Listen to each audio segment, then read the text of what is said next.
Welcome back, everybody. Derrick Soo, your 2022 Oakland mayoral candidate. Well, this week we made some wiring changes. Currently, we went from an 18-volt PV panel system, and now we're currently wired as a 36-volt PV system. And so that's made a difference on the charge controller. Right now, I changed some parameters also on that charge controller. Seems to have made a difference, because right now during peak sun times we have been able to top up the battery storage at 14.7 volts, and it's holding, and it was holding 14.7 on a floating charge for 6 hours, and that's been across the past couple of days. We also have received a message from PV panel maker, and so we have 2 more PV panels inbound, and they'll be delivered sometime early next week, perhaps Monday. It's coming through FedEx, and so these are being delivered directly from overseas, and they've arrived stateside is what I've been advised, and so FedEx is the carrier on that, so I should be seeing that Monday or Tuesday, no later than Tuesday, and we'll be adding that. And so the solar array will now have a total output of 600 watts, and by going to 36 watt or a 36 volt system, now what we're going to do, we're going to start pushing the envelope, and through the higher voltage, we're going to be pushing more amperage or wattage as the battery needs. And so what we're planning on doing is creating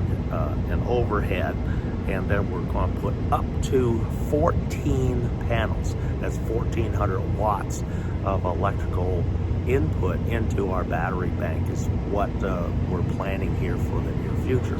Then that way, that ensures that both of the community refrigerators operate without any problem. We can operate that 24 hours. Currently, we're limited to operating the refrigerators for about 12, maybe 14 hours with assistance from the generator as a backup. So we've been doing a lot of those tests, but once we get the battery bank completely up and in the correct form, which would be 4 industrial grade storage batteries. And so with those 4, we should be able to maintain power and operate the 4,000 watt voltage AC, DC to AC voltage inverter round the clock. And so that's what the end goal is. 1,400 watts of input should be more than sufficient to operate all of my needs, plus operate the 2 community refrigerators off that same inverter. And so these are things that we're looking forward to. We're building to that end goal. And then also what we plan on doing is incorporating all of these lessons and the numbers that we've been able to achieve into solar systems for my path program on all the tiny homes. Also, there are tiny homes here in Oakland that I'm working on 2 separate projects right now that are actually in progress. 2 projects for tiny homes along with solar. We're also incorporating a water system into their showers, composting toilets. So these are all things that are coming in the very near future. In fact, I'm continuing talks today with a 501c to help sponsor this particular camp and ensure that we have everybody covered from on this street, from one end to the opposite end. Everybody will get a Conestoga style hut, tiny home, which will be larger than the standard Conestoga hut.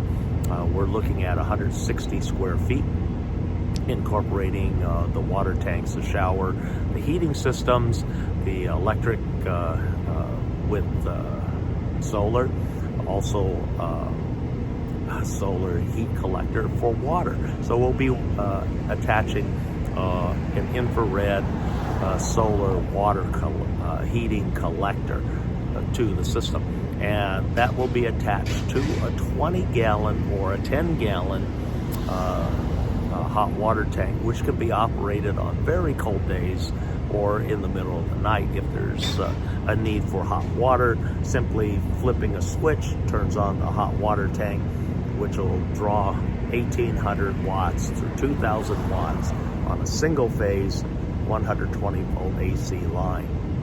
And then that will heat up that particular water in just a matter of 30 minutes if they need to. But under normal conditions, nobody should really be needing to flip that switch on during daylight hours. The tank should be able to hold temperature through the night so that the person in the morning can still have a hot shower or wash and have hot water available through the system. So that's bringing you up to date what we've been doing this week. So we've had some good breakthroughs here. We have, like I said, 2 more panels inbound from overseas. They'll be here early next week, and we'll be incorporating that into here, bumping up my current system from 400 watts to 600 watts. And then eventually the goal is 14 of these PV panels on an overhead array, generating 1,400 watts, which will be more than sufficient for all of the needs that I'll have. And then, like I said, also operate the community refrigerators, which I'm also looking at perhaps putting on a separate solar system so that it operates independently and not on demands for my electrical needs. So anyway, thanks for joining me today.